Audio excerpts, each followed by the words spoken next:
자, 우리 뒤로 옆으로 인사 좀 합니다. 사랑합니다. 축복합니다. 많이 보고 싶었습니다. 서로 좀 인사 좀 하겠습니다. 오늘도 주님 안에서 말씀을 통해서 은혜 받는 귀한 시간 되시기를 예수님의 이름으로 축복합니다. C.S. 루이스라는 분이 천국과 지옥의 이혼이라는 책에서 이런 말을 했습니다. 인간이 하나님을 거부하고 원망할 때 하나님이 강제로 붙잡지 않으시고 그 선택을 그대로 두는 것이 결국은 심판이다. 그런 말을 했습니다. 근데 이 책에서 인간에 대한 태도는 또 이렇게 말합니다.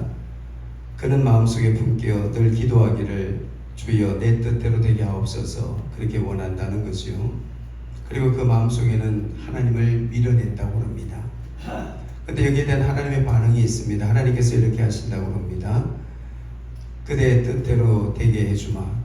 그리고 주님께서는 손을 놓으신다고 합니다. 하나님이 인간을 죄 가운데서 방치하는 것, 그것은 가장 무서운 하나님의 심판인 것 같습니다. 우리 성경에 보면 하나님께서 인류를 심판하실 때 물로 심판하시고 때로는 하나님께서 불로도 심판하십니다. 근데 성경에서 가장 무서운 심판이 무엇일까? 오늘 이 본문의 말씀을 통해서 우리가 보게 되면 하나님이 인간을 그냥 내어버려 두는 것, 그것이 가장 무서운 심판이 아닌가. 그런 오늘 말씀을 통해서 우리에게 그렇게 말씀해 주시고 있습니다. 시편 말씀 7편에 보니까 14절부터 16절 말씀에 보니까 하나님께서 인간을 그냥 죄 가운데 내어버려 두고 있습니다. 이 말씀에 보면 지난 저희가 새벽 시간에 큐티했던 말씀입니다. 근데 이 말씀을 제가 제 아내와 함께 큐티를 하다가 시편 7편 14절부터 16절의 말씀을 은혜를 받았습니다. 하나님께서 인간을 죄 가운데 그냥 버려두시는 것이 이것이 인간이 갖는 가장 큰 재앙이고 그리고 가장 큰 심판이구나라는 것을 알게 되었습니다. 14절부터 16절까지 말씀에 보면 이런 말씀이 있습니다. 악인이 악을 품고 못된 것을 임신하여 거짓을 낳았구나. 15절의 말씀을 보니까 그는 자기가 반 함정에 자기가 빠지고 말았다. 악인은 헤아려 하다가 자기의 손해를 보고 자기의 폭력에 자기가 다칠 것이다. 그런 말을 했습니다. 다시 말하면 하나님께서 악인의 악을 보시고 하나님이 심판하셔야 되는데 하나님께서 심판하지 아니하시고 하나님은 그 악을 그대로 내어버려 두시고 지켜보고 있다는 것입니다. 근데 성경 그 자체가 이미 하나님의 심판이라는 것을 우리에게 말해주고 있습니다. 오늘 로마서에도 내어버려 두다라는 이 단어가 무려 3번 이 짧은 구절 속에 반복하여 나오고 있습니다. 오늘 이 본문의 말씀 23절의 말씀, 4절의 말씀에 보도 이런 말씀이 있습니다. 더러움에 내어버려 두사. 그렇게 말씀합니다. 26절의 말씀에도 보면 그 욕심에 내어버려 두사. 그리고 28절의 말씀에 봐도 그 상실한 마음대로 내어버려 두셨다는 겁니다. 그러니까 하나님께서 악을 행하는 것을 주님께서 지켜보고 계시고 그리고 그것을 마땅히 하나님이 심판하시고 징계해야 됨에도 불구하고 하나님께서 그리하지 아니하시고 그냥 내어버려 두신다는 것이요. 그러니까 이것이 얼마나 무서운 심판인가를 오늘 성경은 우리에게 말씀을 통해서 경고해 주고 있습니다. 내어버려 두다는 것이 단어적 의미, 헬라 단어적 의미에 보니까 포기하다 그런 뜻이 있더라고요. 포기하다. 그런데 저는 이것을 의미적으로 해석한다면 하나님께서 은혜의 손을 거둔다는 것입니다. 그러니까 인간이 스스로 죄 가운데 빠지도록 하나님께서 그 은혜의 손길을 거둬들이신다는 거죠. 이것이 결국은 하나님의 가장 큰 심판이라는 것을 우리에게 말해주고 있습니다. 이런 시편 73편 말씀에 보면 이 말씀이 아삽의 시입니다. 아삽의 그와 그의 후손들이 시편 50편 가운데서 무려 12편의 기록을 가지고 있습니다. 시를 썼습니다.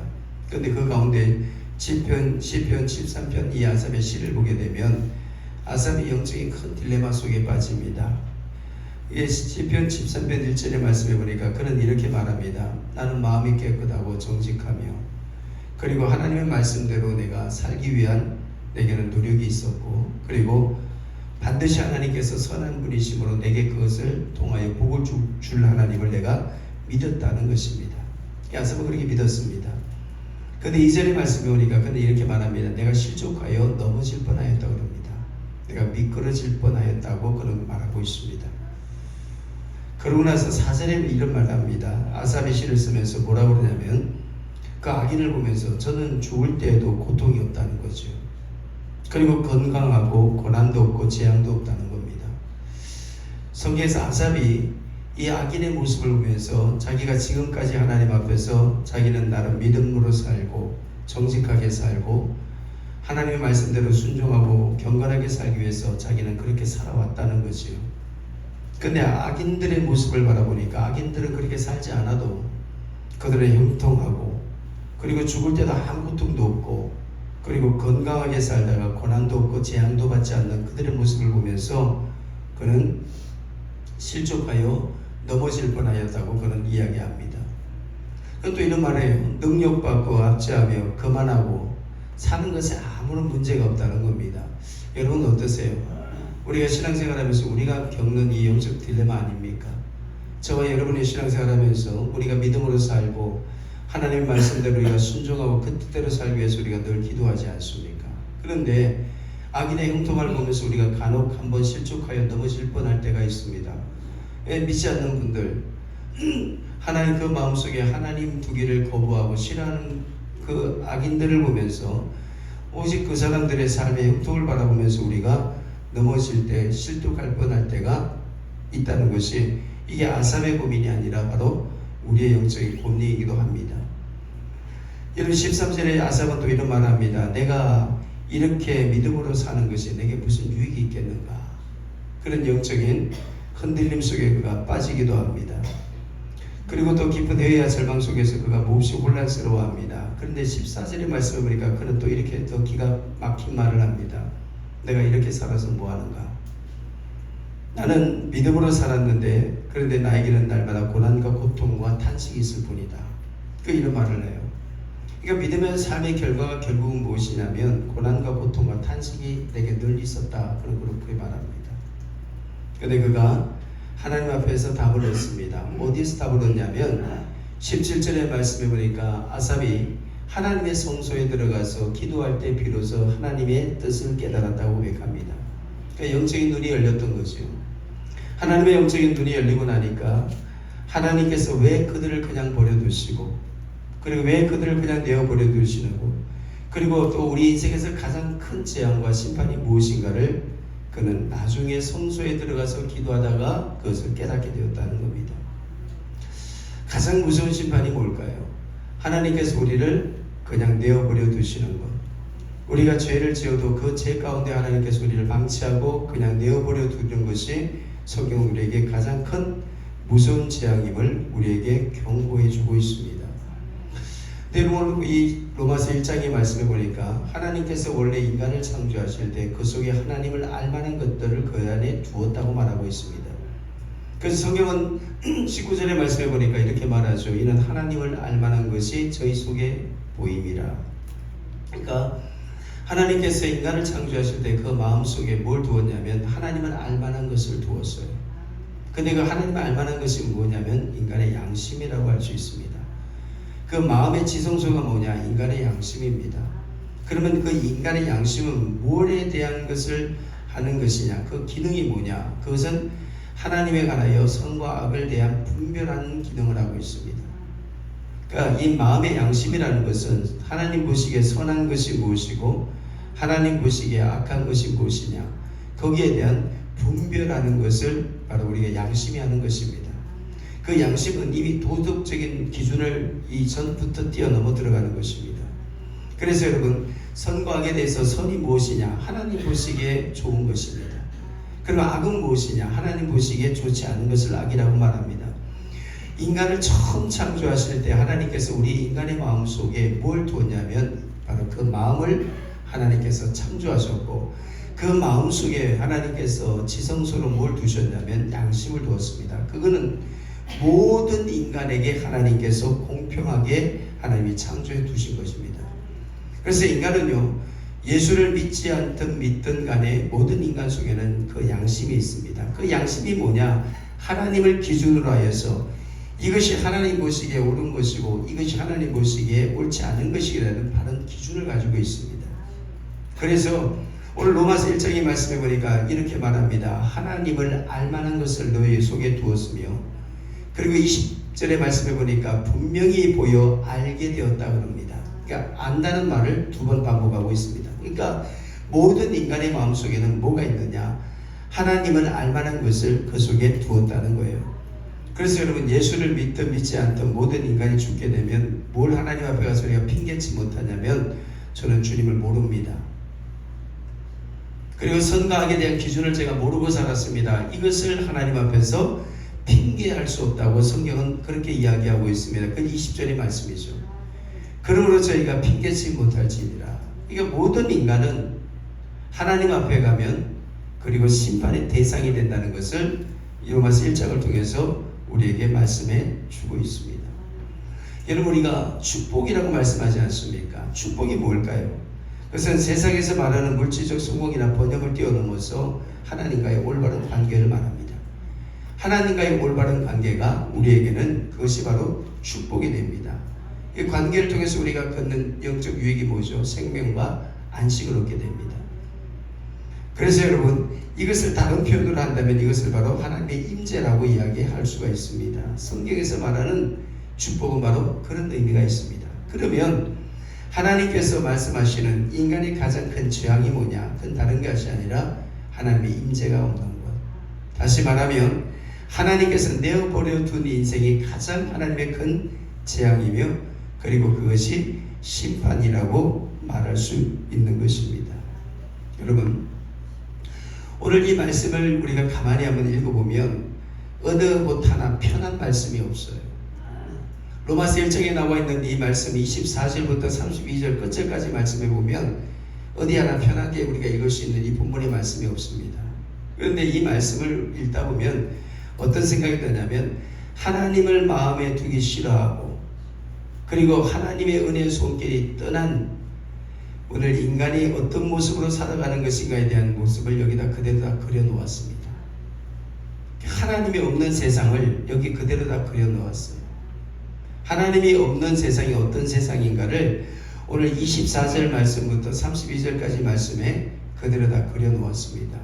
제가요, 지난 금요일날 어떤 분을 제가 가서 만났는데 그분에게 제가 이렇게 이제 말씀을 드렸죠. 집사님이신 줄 제가 압니다. 이 말씀, 집사님 줄 압니다. 왜? 들었으니까. 집사님 줄 압니다. 근데 집사님 오랫동안 그렇게 교회를 떠나고 주님을 떠나 있어도 마음이 편안하십니까? 물어봤어요. 왜냐면 제가 무려 몇 년 동안 그분을 이제 찾아가서 계속 설득하고 있기 때문에 제가 그분께 그렇게 물어봤어요. 근데 그분이 처음 제게 만났을 때 제게 들려줬던 말이 참 인상적이었습니다. 목사님, 저는 교회에 대해서 모르는 게 없습니다. 제가 교회에 대해서 많이 알고 있습니다. 제가 교회 재정까지 맡았기 때문에 교회에 대해서 제가 너무 잘 압니다. 그러고 나서 이제 그분이 오랫동안 주님을 떠나 있습니다. 지금도 떠난 상태죠. 제가 이제 그분을 매주 찾아가서 설득하면서 그분에게 이제 제가 다시 복음을 전하고 있는데, 제가 그분에게 늘 그래요. 주일날 이렇게 오랫동안 예배드리지 않아도 마음이 괜찮으세요? 그렇게 말하면 전에는 그냥 그거 웃고 피하고 이렇게 저렇게 도망다니고 하시다가 지난주에는 저하고 정면으로 딱 부딪혀서 이야기하게 됐죠. 그래서 제가 그날은 작정을 했어요. 아주 작정을 하고, 집사님인 걸 제가 압니다. 집사님이라 그러셨고, 근데 그렇게 주일을 오랫동안 떠나 있고 주님을 떠나 있는데 마음이 괜찮으세요? 불안하지 않으십니까? 정말 괜찮으십니까? 물어봤어요. 그랬더니 그분이 하는 말씀이 뭐냐면, 목사님, 저는 목사님만 보면 마음이 참 불편해요 그래요. 왜 불편하십니까? 그랬더니 그냥 불편해요 그래요. 제가 그때 그런 말씀드렸어요. 당연하지요. 제가 그랬어요. 당연하다고 그랬어요. 왜? 양심이 있으시니까. 나를 보면 양심이 있으시니까 그것이 옳지 않다는 것을 알면서도 지금 그 길을 가고 있는 거 아닙니까? 이것이 옳지 않다는 것을 지금 집사님이 잘 알고 있으면서도 그 길을 멈추지 못하고 지금 계속 그 길을 가고 있으니까 그 양심이 말하는 것이니까 나를 보면 불편한 것이죠. 제가 그러고 말씀을 드리고 그리고 돌아왔습니다. 목사님 얼른 가세요 그러더라고요. 돌아왔지요. 여러분 어떠세요? 우리가 하나님의 기준을 정말 모르는 것입니까? 하나님의 말씀을 우리가 정말 잘 모르십니까? 여러분이 어떻게 살아야 될지를 여러분 모르십니까? 오늘 성경의 말씀이 그대로 맞는 것 같습니다. 우리는 하나님에 대해서 너무 잘 알고 있습니다. 그러나 우리의 마음속에 어떤 마음이 있냐면 하나님을 두기를 싫어하는 본질적 하나님을 거부하는 마음이 있습니다. 우리의 마음속에는 하나님을 밀어내는 마음이 있어요. 하나님 싫어요. 그냥 내 뜻대로 살고 싶어요. 그리고 하나님을 거부하는 이 마음이 우리 속에 있다는 것을 성경은 먼저 시작하고 있습니다. 여러분 우리가 옳고 그름에 대해서 여러분 너무 고민할 거 없습니다. 여러분 하나님의 음성이 안 들리십니까? 지금도요 말씀을 통해서 하나님은 여러분에게 주님의 뜻이 무엇인가를 정확하게 전달해 주고 있습니다. 여러분 우리가 듣고자 하면 주의 음성을 들을 수 있습니다. 어쩌면요 우리가 기도하고 교회 밖을 나가는 순간 참새가 지저귀는 저 소리를 듣고도 우리는 주님의 소리를 들을 수 있습니다. 하나님의 뜻이 무엇인가를 옳고 그름에 대해서 우리가 정확하게 우리가 듣고 분별할 수가 있습니다. 왜 그렇지요? 우리 속에는 하나님의 선한 양심을 인간을 처음부터 창조할 때부터 하나님께서 만들어 두셨기 때문에 그렇습니다. 그래서요 하나님 앞에 가면 우리가 핑계치 못하는 겁니다. 심판 앞에 선 인간은 그래서 하나님 앞에 핑계하지 못합니다. 그때는 제가 몰랐어요 이 말 못하는 거예요. 하나님 그때는 내가 들리지 않아서 잘 깨닫지 못했습니다. 아닙니다. 이미 하나님께서 알도록 너희 속에 두었으며 그리고 너는 그것을 안다는 것입니다. 그럼 문제가 뭐냐? 그걸 거부한다는 거예요. 밀어내고 있다는 말입니다. 마치 내가 끊임없이 찾아가서 하나님의 뜻이 이것입니다 라고 전해줬을 때 그 집사님이 들으면서도 하나님의 뜻을 양심이 흔들리니까 알고 있는 거지요. 그것이 잘못됐다는 것을 알고 있습니다. 그럼에도 불구하고 그 마음은 하나님 두기를 싫어하며 그것을 양심에서 밀어내고 있는 거죠. 이것이 바로 하나님 보시기에 내어버려 둔 마음이라는 것입니다. 이것이 바로 내어버려 두는 마음이라는 것을 오늘 성경은 우리에게 이야기하고 있습니다.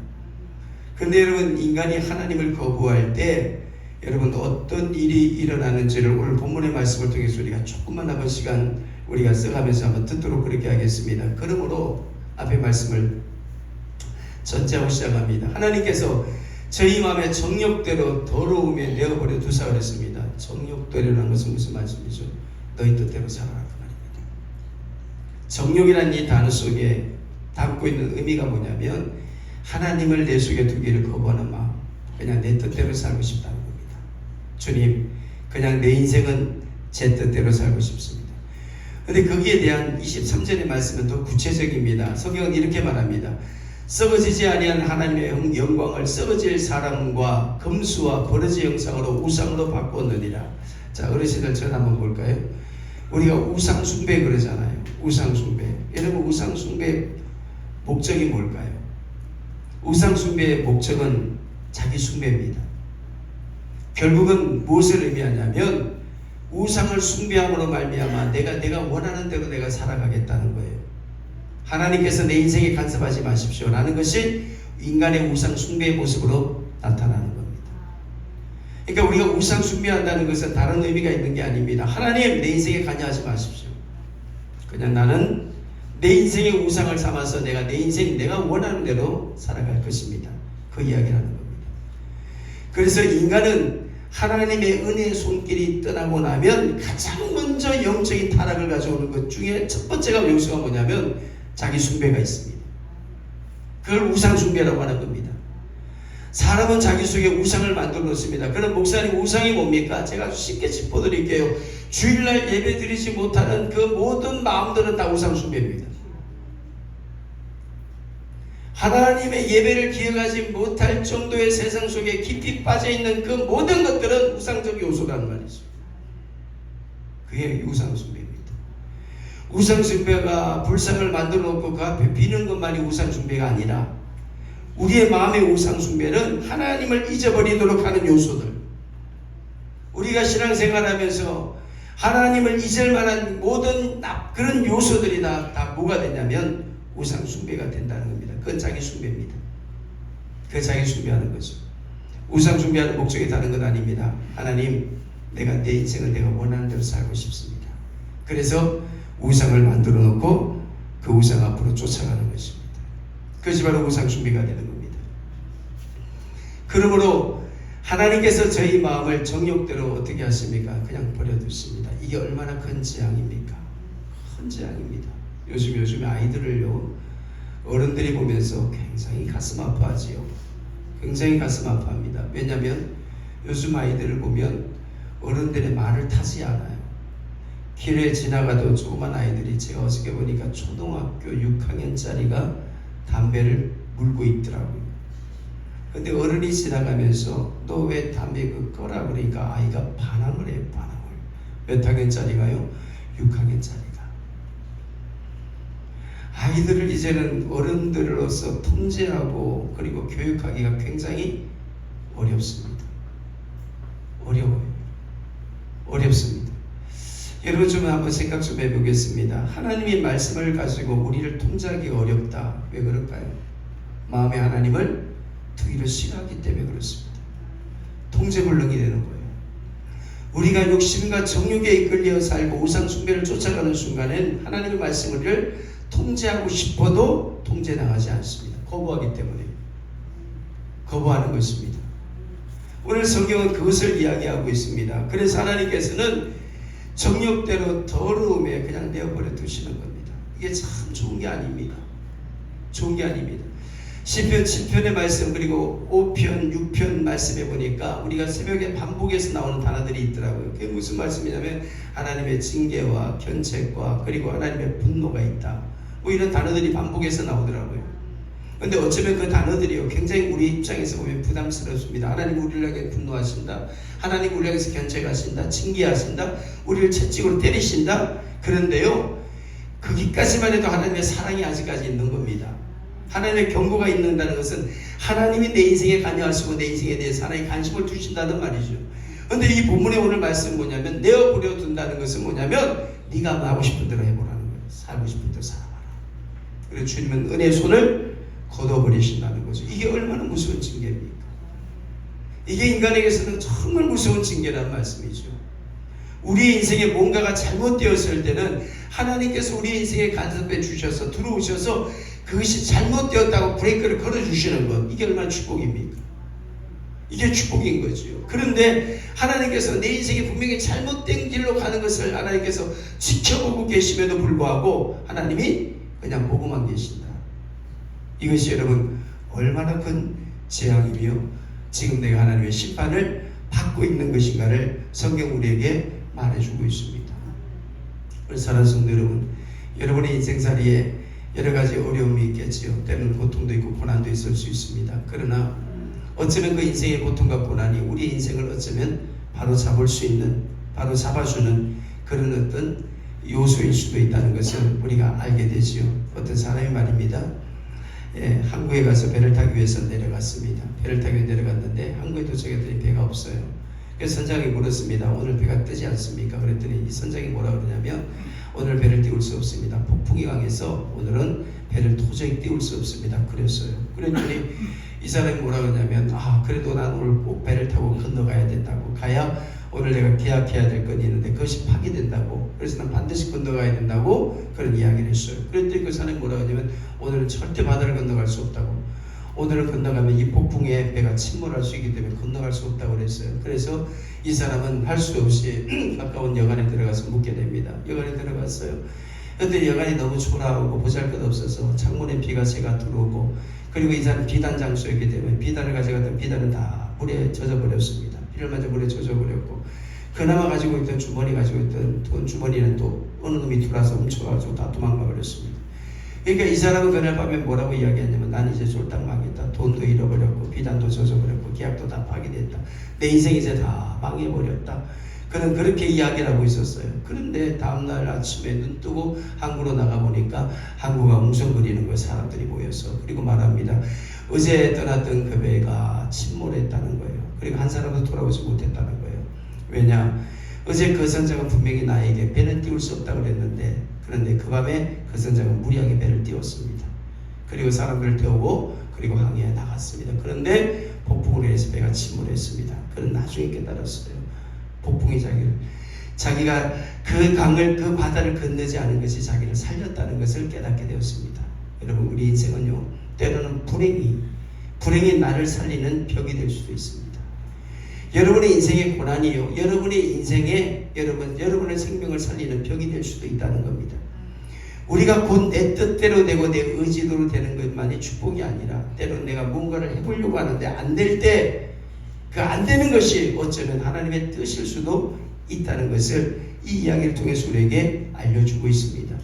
오늘 사랑하는 성도 여러분, 우리 인생길에 때로는 우리의 생각대로 안 되고 내 뜻대로 안 되고, 그리고 내 인생이 오늘 시편 30편 기자가 고백했던 것처럼 내 인생의 고난과 왜 나는 이렇게 역경이 많은가, 그런 이야기를 하지만 오히려 그것이 내 인생에 더 큰 나를 세우는 벽이 될 수 있다는 사실을 우리가 다시 한번 깨닫는 시간이 되시기를 예수님의 이름으로 축복합니다. 오늘 이 본문의 말씀에 보니까 하나님이 없는 세상을 이렇게 말하고 있습니다. 그리고 오늘 본문 말씀 여러분 24절의 말씀 보니까 이렇게 말합니다. 내어버려두사 저희 몸을 서로 뭐하게 하셨다고 그랬죠? 욕되게 하셨다. 여러분, 이것은 뭘 의미합니까? 그 뒤에 말씀 보니까 순리를 영리로 썼다는 말입니다. 여러분 어떠세요? 요즘 사회를 바라보면서 괜찮은 것 같습니까? 여러분의 자녀들을 오늘 세상에 내어놓고 여러분 마음이 많이 편안하세요? 여러분, 우리가 얼마나 기도를 많이 해야 될까라는 생각이 여러분 많이 안 드십니까? 여러분의 자손들을 위해서. 여러분이 경험하고 만났던 세상 아닙니다. 지금의 세상은 이게 순리가 영리로 바뀐 세상입니다. 다시 말하면 세상이 거꾸로 뒤집혀져 있다는 말입니다. 오늘 성경 말씀이 그대로입니다. 이는 저희가 하나님의 진리를 거짓의 것으로 바꾸며 피조물을 조물주보다 더 경배하며 섬김이라. 주는 곧 영원히 찬송할 이시로다. 아멘 하면서 뭐라고 26절에 말하죠? 하나님께서 저희를 부끄러운 욕심에 내어버려두사 순리대로 쓸 것을 받고 영리로 바꿨다 그랬습니다. 다 하나님의 질서를 다 뒤집어 놨습니다. 다 바꿔놨습니다. 이게 얼마나 여러분 무서운 세상으로 여러분 세상이 바뀌고 변화되어 가고 있습니까? 여러분, 사도 바울이 이 로마서를 쓸 때 사도 바울의 그 생각에 염두하고 있는 것이 뭐냐면, 당시에 그 사도 바울이 복음을 전하고 있는 이 시대가 네로가 황제였습니다. 그리고 그 시대 권력층들, 다시 말하면 그 시대 귀족들 사회에 대해서 그 머릿속에 염두하면서 이 로마서를 쓰게 됩니다. 그럴 수밖에 없죠. 쓰게 됩니다. 그런데 로마가 멸망하게 된 주요 원인이 세 가지가 있습니다. 첫째는 뭐냐면 권력에 신격합니다. 그 두 번째는 뭐냐면 근친상간입니다. 그리고 역사학자의 분석할 세 번째는 쾌락주의에 빠졌습니다. 이 세 가지 주요 원인이 있다고 말합니다. 그 첫 번째 뭐냐면 네로가 자신을 신으로 신격화했습니다. 왜냐하면 권력을 절대화하기 때문에 그렇습니다. 그러니까 자기가 하나님이라는 거예요. 네로가. 그러니까 이 로마서를 쓰고 있는 그 당시에 이 사도 바울은 뭘 생각했냐면 그 네로 황제와 그리고 그 당시에 고위 권력층들에 대한 그 부패에 대해서 생각하면서 이 로마서를 기록하게 된 거죠. 그러니까 그 당시에 로마가 얼마나 부패했는가. 그러니까 로마 네로 황제는 사람에 대해서 심판할 때는 그냥 심판한 게 아닙니다. 네가 하나님인 나에게 네가 불순종하였다 해서 그들을 죽인 거죠. 이게 권력화시킨 거예요. 두 번째는 뭐냐면 얼마나 이 로마가 부패했느냐. 제가 참 입에 담기도 여러분 참 민망스럽고 부끄럽습니다만 이 로마는요 굉장히 성적으로 부패하고 타락했습니다. 굉장히 부패했습니다. 그래서 지금 여기 나와 있는 것이 뭐냐면 대부분 지금 그런 말씀을 여기다 기록하고 있습니다. 내어버려 두셨으니 저희의 여인들을 순리대로 쓸 것이 아니라 영리로 바꾸며 남자들로 순리대로 여인쓰기를 버리고 서로 향하여 음욕을 불릴 듯하며 남자가 남자로 더불어 부끄러운 일을 행하여 라고 같이 제가 읽겠습니다. 저를 한번 보겠습니다. 이게 무슨 말이죠? 당시에 네로 왕제의 어머니 이름이 뭐냐면 아그리파입니다. 근데 그 어머니가 권력을 위해서 누구를 유혹하냐면 그의 자식을, 자기 아들 네로를 유혹합니다. 권력을 위해서, 자기 권력을 공고히 하기 위해서 그를 유혹하고 그리고 그와 근친상간을 합니다. 이게 역사의 기록 속에 그대로 남아 있습니다. 여러분, 이것은 한 단면입니다. 그러면 지금 뭘 이야기하고 싶은가요? 역사는 그 시대 로마가 얼마나 부패하고 그리고 얼마나 타락했는지를 오늘 그것을 이야기해 주고 있습니다. 여러분 오늘 이 사회를 바라보면서 여러분 우리가 굉장히 많이 안타까워하고 있습니다. 제가 오늘 설교를 이렇게 준비하면서요, 재작년 2년 전까지만 해도 강단에서 제가 포괄적 차별 금지에 대해서 제가 이야기했어요. 막 소리쳤습니다. 동성애 금지해야 된다고 이야기했어요. 지금 영상을 찍고 있기 때문에 제가 얘기를 제한합니다. 못하겠어요. 오늘 우리의 동성애자들이 여러분 그 수를 헤아릴 수가 없습니다. 우리 사회는. 제가 지나가는 지금 영상이 녹음되기 때문에 이야기하겠습니다. 에이즈 환자가 10만이 넘어갑니다. 지금 우리의 사회입니다. 지금 우리가 살고 있는 이 사회가 그렇습니다. 아이들은요, 이제는 부모라는 단어를 이제 못 쓰게 생겼습니다. 우리가 부모 그러죠? 부모가 아닙니다. 보호자 1, 보호자 2로 씁니다. 왜? 그것이 남자 여자에 대한 평등을 갈라놓게 된 거예요. 그러니까 이제는 부모도 부모라고 부르지 못해요. 아이들이. 그 공문에 뭐라고 이제 기록이 되었냐면 보호자 1, 보호자 2로 나옵니다. 이제 남자 여자에 대한 구분이 서서히 없어집니다. 난 남자입니다, 여러분. 그리고 여자는 여자입니다. 하나님이 만드실 때 그렇게 창조하셨습니다. 그런데 이제는 그것이 사라져 버리는 거예요. 그럼 이제 뭘로 부릅니까? 보호자 1, 보호자 2. 그리고 동성애자들을 생각하여 그들도 자식을 입양하여 키울 수 있는 부모로 인정해 주는 겁니다. 이게 여러분 우리가 그동안 기도해왔고 성경에서 바라봤던 가정과 하나님의 세상입니까? 아니잖아요. 이제 문제는 그것을 이제 교회 강단에서 설교를 통하여서 하나님의 진리의 말씀을 전하기가 어려운 시대가 왔다는 겁니다. 왔다는 거죠. 왔다는 겁니다. 오늘 이 성경 말씀이 그대로 맞는 것 같습니다. 이를 인하여 하나님께서 저희를 부끄러운 욕심에 버려 두사 하셨으니 곧 저희 여인들을 순례대로 쓰지 않고 영대로 다 바꿔버렸습니다. 이게 얼마나 여러분 생각만 해도 끔찍한 세상입니까? 근데 오늘 설교 말씀을 통해서 우리에게 본질적으로 하나님께서 뭘 말씀하십니까? 너희 마음에 하나님을 두기를 싫어하면, 하나님께서 너희를 내어부려 두면 어떤 세상이 될 것인가에 대해서는 성경은 우리에게 그대로 다 이야기해 주고 있습니다. 하나님이 없는 세상, 하나님의 은혜가 손길에 떠난 세상이 과연 여러분 어떤 세상이 우리 앞에 펼쳐질 것 같습니까? 하나님을 거부하는 마음이 있는 세상, 그것을 오늘 여기서 우리에게 말해주고 있습니다. 오늘 사랑하는 성도 여러분, 저와 여러분이 오늘 이 말씀을 통하여서 우리 속에 다시 한번 우리가 회복해야 될 것이 있다면, 여러분 이 말씀을 통하여서 여러분 속에 하나님의 진리가 살아있으시기를 예수님의 이름으로 축복합니다. 여러분, 사람이 나무 중에 가장 욕심이 많은 나무가 있답니다. 그 나무가 어떤 나무냐면, 여러분 한번 생각해 보실래요? 사과나무, 배나무, 자두나무, 그 다음에 복숭아나무가 있습니다. 욕심이 제일 많은 나무가 있답니다. 이 네 가지 나무 중에서. 근데 네 가지 나무 중에서 욕심이 제일 많은 나무는 복숭아. 어떻게 아시나요? 우리 신옥수 목사님 복숭아나무 그러네요. 복숭아나무가 욕심이 그렇게 많답니다. 다른 나무는요, 양분을 주면, 백을 주면 그냥 자기 먹을 만큼만 먹고 그만 먹는답니다. 모든 나무가 그렇대요. 나무는 양분을 주게 되면 자기가 주면 먹을 만큼만 먹고 배 채우면 그만 먹는답니다. 그런데 복숭아 나무는요, 배가 나올 때까지 먹는답니다. 백을 주면 백을 다 먹고 천을 주면 천을 다 먹는답니다. 다 먹는답니다.